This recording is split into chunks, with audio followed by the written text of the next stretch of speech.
Hello friends, welcome to another video of my channel. This is Sain here और आप देख रहे हैं टेकपेनियल। दोस्तों, वीडियो का टॉपिक से शायद आपको पता चल गया कि इस वीडियो में किस टॉपिक पे बात होने वाला है।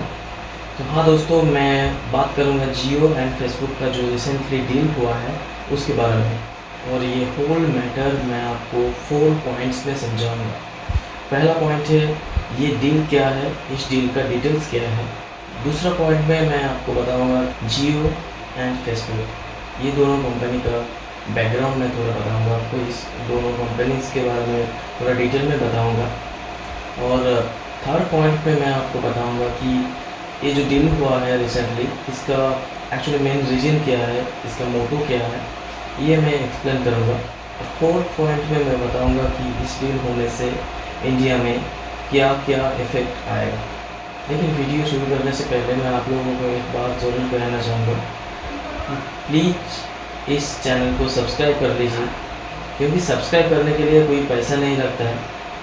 और सब्सक्राइब करने से और बेल आइकन दबाने से मैं जब भी कोई नया वीडियो अपलोड करूँगा आपके पास एक नोटिफिकेशन मिल जाएगा और आप कोई वीडियो मिस नहीं करेंगे। तो चलिए दोस्तों, बिना टाइम गवाए वीडियो को स्टार्ट करते हैं।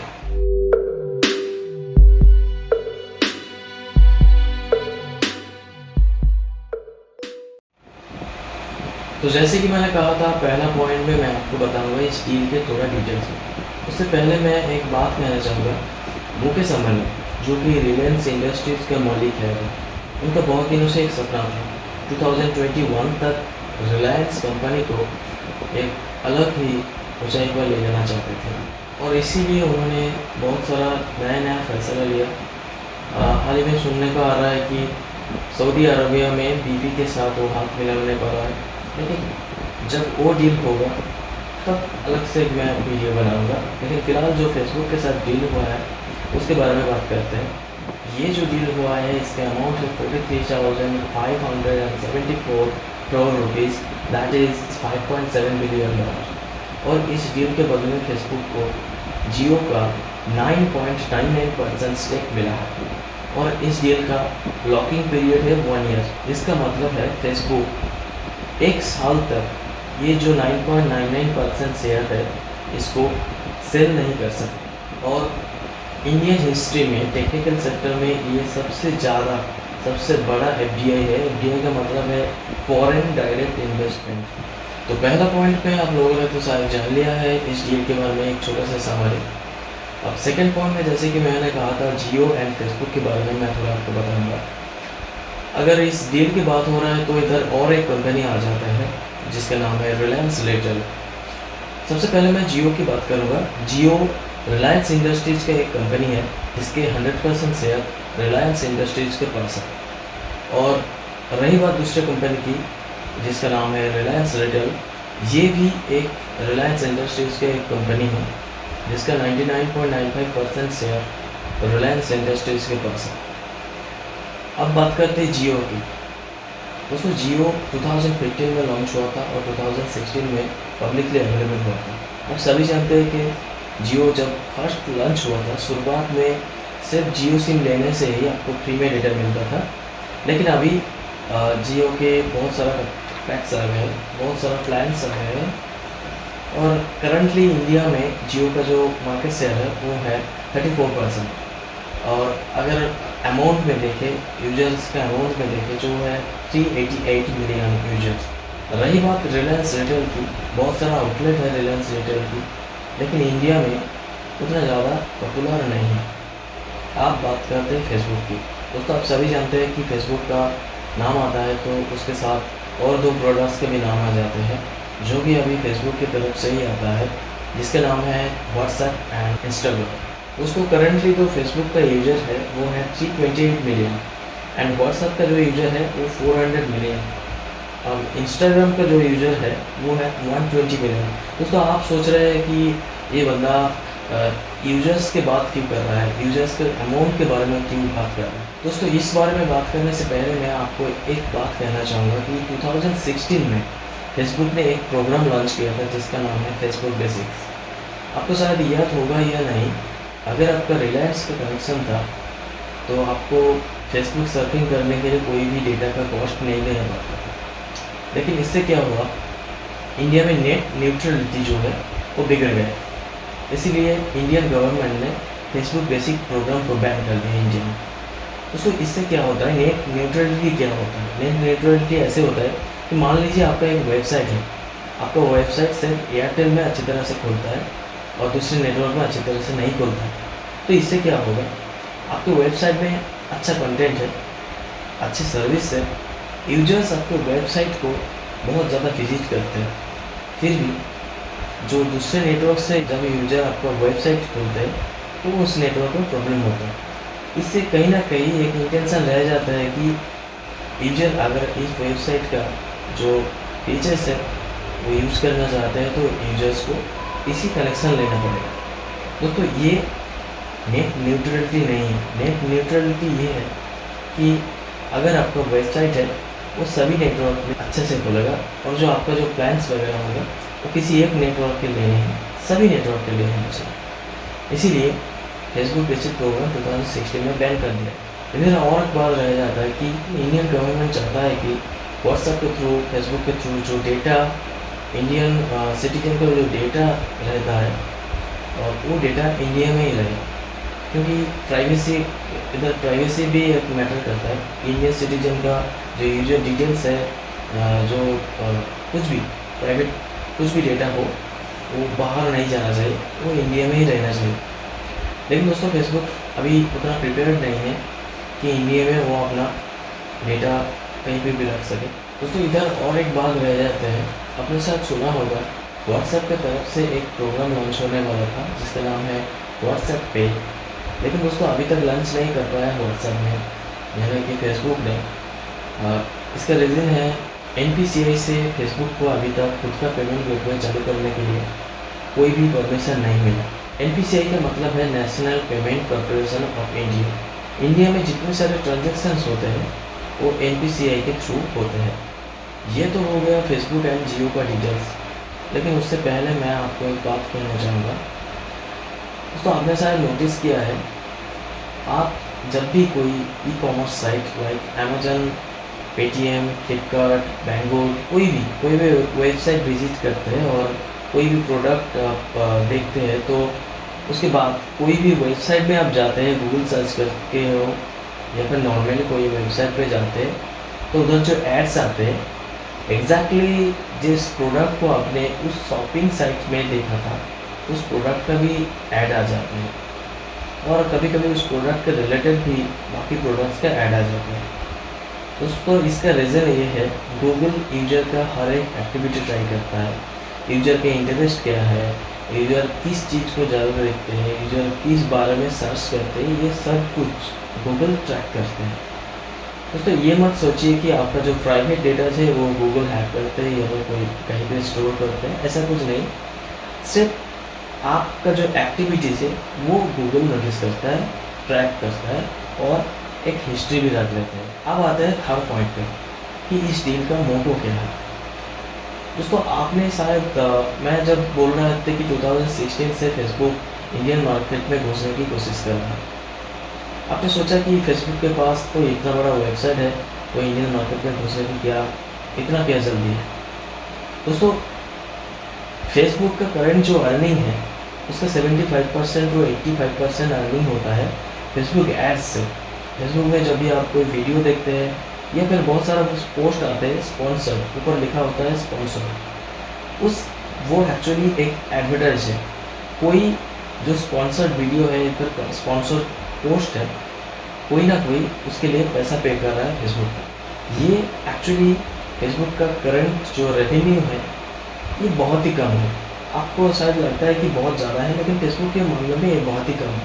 और रही बात जियो की, तो जियो का इंडिया में 388 मिलियन कस्टमर है और ARPU है 120 रुपीज़। ARPU का मतलब एवरेज रेट पर यूजर। दोस्तों इसका मतलब है जियो हर एक कस्टमर से एवरेज 120 रुपीज़ कमाता है। लेकिन दोस्तों ये अमाउंट सुनने में बहुत ज़्यादा लगता है लेकिन बहुत ही कम है। आप बात करते हैं व्हाट्सएप की। दोस्तों अगर आप फ़ोन खरीदते हैं तो सबसे पहले आप शायद व्हाट्सएप फ़ोन पे इंस्टॉल कर लेते हैं, और इंडिया में सबसे पॉपुलर जो मैसेंजर ऐप है, नो डाउट वो है व्हाट्सएप। अभी व्हाट्सएप के पास इतना यूजर है, फेसबुक के पास भी इतना यूजर है, जियो के पास भी एक बहुत बड़ा सब्सक्राइबर बेस है। इधर बात आते हैं रिलायंस रिटेल की। रिलायंस बहुत दिनों से ई कॉमर्स में आने की कोशिश कर रहा है, और रिलायंस का जो ई मार्ट है, जो आप शायद जानते हैं रिलायंस मार्ट के नाम से, वो इतना ज़्यादा पॉपुलर नहीं है। और रही बात ई कॉमर्स की, तो इंडिया में बहुत ज़्यादा पॉपुलैरिटी ला चुका है अमेजन एंड फ्लिपकार्ट, और बाकी बहुत सारा ई कॉमर्स वेबसाइट भी है। लेकिन उस कंपटीशन में रिलायंस भी आना चाहते हैं, और ऐसे वैसे नहीं आना चाहते, पूरा का पूरा प्रिपरेशन लेके वो इंडियन मार्केट में उतरना चाहते हैं। इससे क्या होगा, फेसबुक के साथ डील हो गया। फेसबुक के पास अभी एआई टेक्नोलॉजी है, फेसबुक बहुत दिन से एआई टेक्नोलॉजी पर काम कर रहा है, जिससे क्या होता है, फेसबुक का इतना सारा यूजर है, यूजर का इंटरेस्ट क्या है, यूजर कौन सी चीज़ पसंद करते हैं, यूजर किस तरह का चीज़ सर्च करते हैं, सब कुछ डेटा फेसबुक के पास है। यूजर एनालिटिक्स एक अलग लेवल का चीज़ होता है। आप शायद इमेजिन भी नहीं कर सकते हैं कि आप एक यूजर है, आपके लिए क्या क्या एनालिसिस हो चुका है, वो डेटा तो फेसबुक के पास है। और व्हाट्सएप भी फेसबुक के पास है, जिसका बहुत ज़्यादा यूजर बेस है। अभी क्या होगा, WhatsApp and Facebook and Reliance mart ये इंटीग्रेट होने वाला है, और साथ ही साथ व्हाट्सएप पे भी व्हाट्सएप के साथ इंटीग्रेट होने वाला है।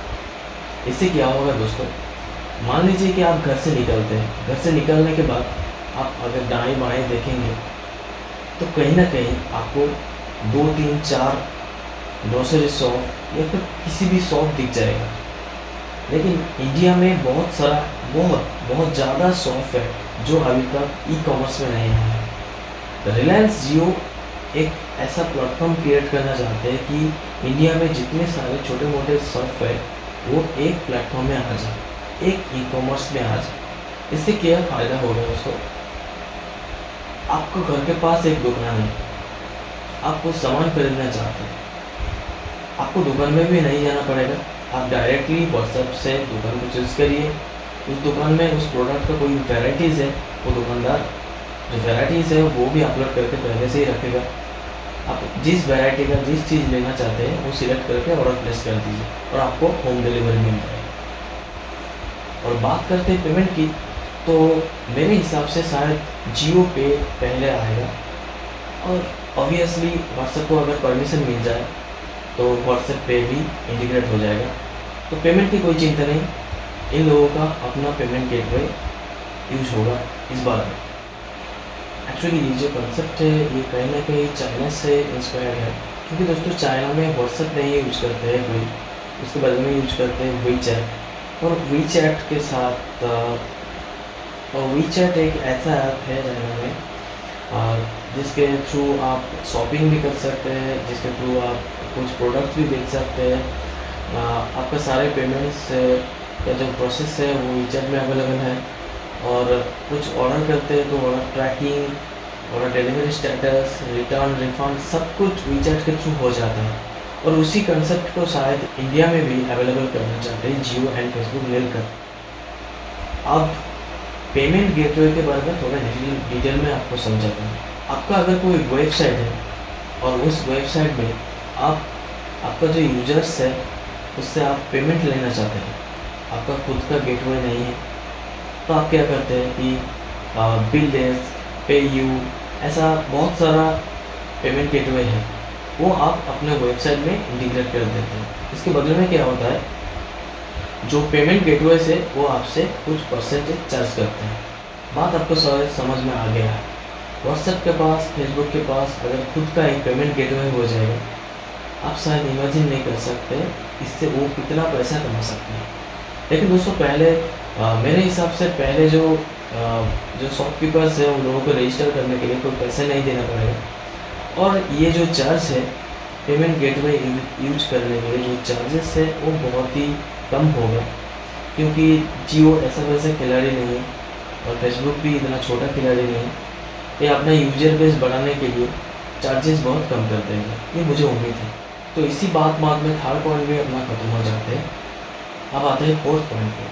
दोस्तों कुछ एनालिस्ट जो है, कुछ एक्सपर्ट्स जो है, उसका कहना है कि जियो एंड फेसबुक अगर एक साथ मिलके ऐसा एक प्लेटफॉर्म बना दे तो इंडिया का बाकी जो ई कॉमर्स साइट है उसको शायद बहुत लॉस हो सकता है।